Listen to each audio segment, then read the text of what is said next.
ఈ రోజు ఇండిపెండెంట్ అభ్యర్థిగా ఉన్నందుకే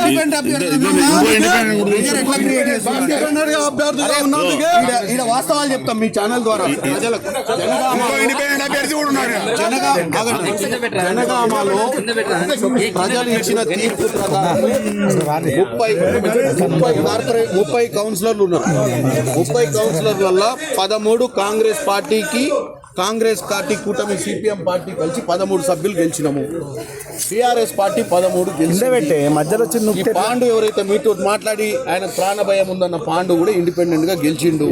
ఆయన స్వచ్ఛందంగా కాంగ్రెస్ పార్టీకి ఇక్కడ మా బాయిసాబ్ భాస్కర్ గారు వీళ్ళిద్దరు కూడా ఇండిపెండెంట్ గా గెలిచాడు.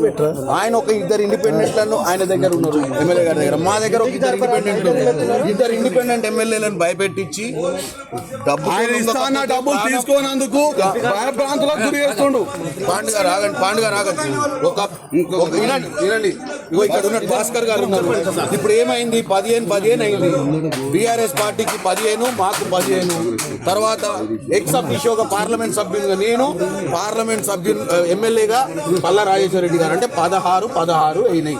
ఇప్పుడు వచ్చిన సమస్య ఎక్కడ వచ్చింది? మా వాళ్ళను కొంతమందిని పొద్దున భయపెట్టిస్తే మా వాళ్ళు కూడా పోలీసులను అప్రోచ్ చేయరు.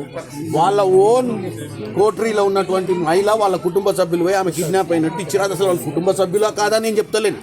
అయినటువంటి కేసులన్నింటినీ దృష్టిలో పెట్టుకొని ఎలక్షన్ కమిషన్ 24 గంటలు వాయిదా వేసి ఎంక్వైరీ చేసి ఎలక్షన్ ఒక ప్రజాస్వామ్యాన్ని కాపాడాల్సిన అవసరం ఉంది. కాబట్టి ఇన్ని వేల మంది ఓట్లేసారు కాబట్టి ఆవేశపడి నిర్ణయం తీసుకోకుండా 24 గంటలు సమయం ఇచ్చి వాస్తవాలు తెలుసుకొని ఎఫ్ఐఆర్లో ఉన్నటువంటి నిజాలు ప్రజలకు తెలిసిన తర్వాతనే ఎన్నికలు కండక్ట్ చేయమని చెప్పి ఓ పార్లమెంట్ సభ్యులుగా నేను రిటర్నింగ్ ఆఫీసర్ ముందు గంట సేపు వాగ్వాదం వినిపించిన. 16 మంది సభ్యులు అంటే 50% కోరం, అంటే 32లో 16 మంది కింద కూర్చొని మరి రిక్వెస్ట్ చేసినాక అక్కడ ఉన్నటువంటి ప్రజాస్వామ్యాన్ని దృష్టిలో పెట్టుకొని వారి నిర్ణయం తీసుకున్నారు.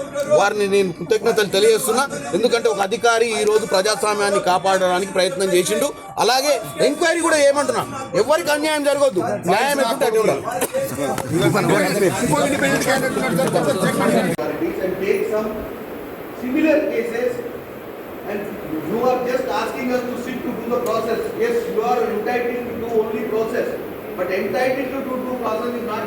emergency matter here, sir. It's actually different here.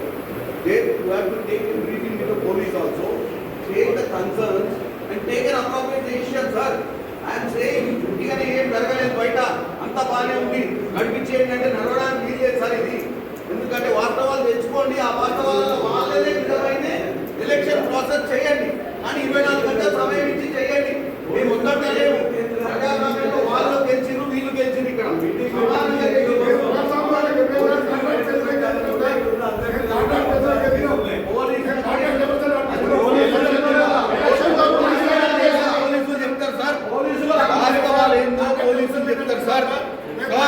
వాస్తవాలు ఏందో within 24 hours you will know the facts, sir. All I am asking is, I am not judging who is right or wrong. I am only saying take an ample time of 24 hours to find who is the culprit.